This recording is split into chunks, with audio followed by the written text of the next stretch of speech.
Sou peregrino aqui, em terra estranha estou, no reino. Bem-vindo ao podcast Estrangeiros e Peregrinos. A mensagem de hoje será apresentada por Dennis Allen.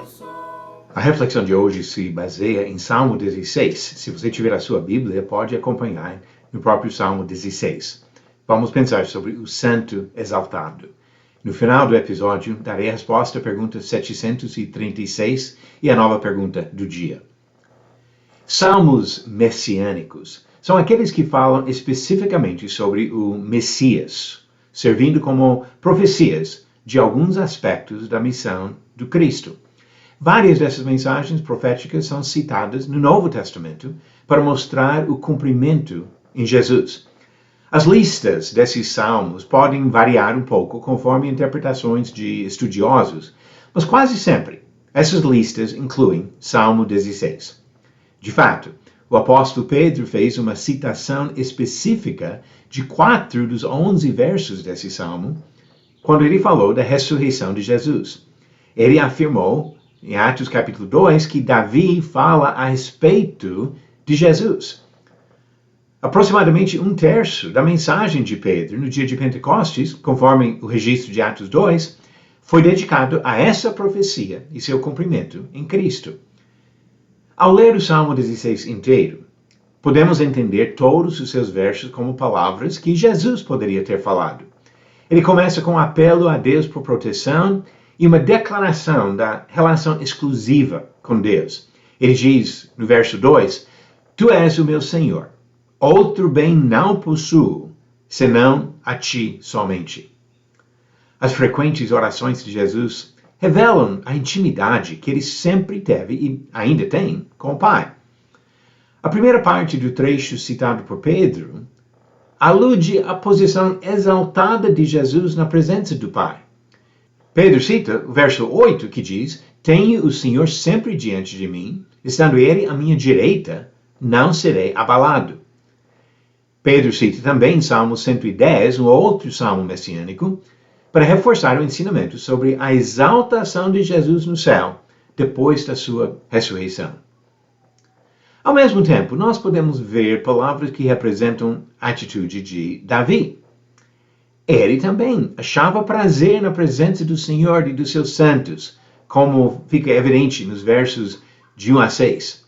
Ele buscava conhecimento da vontade de Deus, verso 7. Viu a justiça divina no castigo dos rebeldes, no verso 4, e, por outro lado, na alegria estendida aos fiéis, nos versos 9 e 11. Mesmo reconhecendo o foco messiânico desse salmo, podemos aproveitar uma mensagem de ânimo para todos que servem o Senhor. A maior alegria de Jesus estava na presença do Pai. Davi achou prazer na comunhão com Deus. Jesus prometeu aos fiéis que ele e o Pai fariam morada neles. Ele mandou os apóstolos a pregarem o Evangelho e fazer discípulos, e todos que recebessem esta mensagem seriam batizados para entrar em comunhão com Pai, Filho e Espírito Santo. Mateus 28, versículo 19.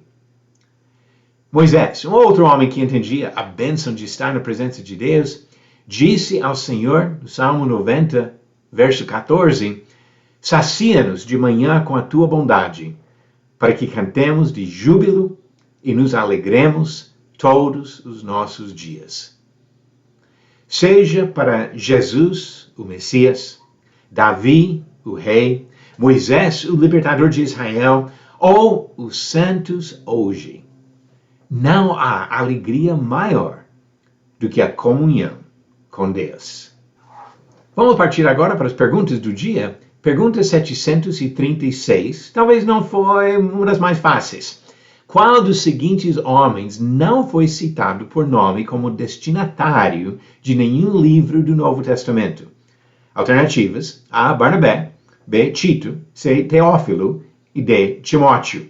A resposta certa, alternativa A. Barnabé. Paulo mandou uma carta a Tito, mandou 2 cartas a Timóteo. Lucas mandou seus livros de Lucas e Atos a Teófilo. E Barnabé Foi um servo dedicado, elogiado, mas não foi destinatário de nenhum livro do Novo Testamento. E a nova pergunta do dia, pergunta 737. Quem foi o filho mais velho do rei Davi? Alternativas: A. Absalão, B. Salomão, C. Amnon ou D. Quileabe. A resposta no final do próximo episódio de Estrangeiros e Peregrinos. Tem muitas coisas nesta vida que podem trazer uma certa alegria ou prazer para nós, mas a maior alegria sempre deve ser a comunhão com Deus e a determinação de estar eternamente na presença do nosso Criador e Redentor. Obrigado por nos acompanhar nessa jornada pelas Escrituras. Volte amanhã para ouvir mais uma mensagem do podcast Estrangeiros e Peregrinos. Seguimos pelo mundo a viajar.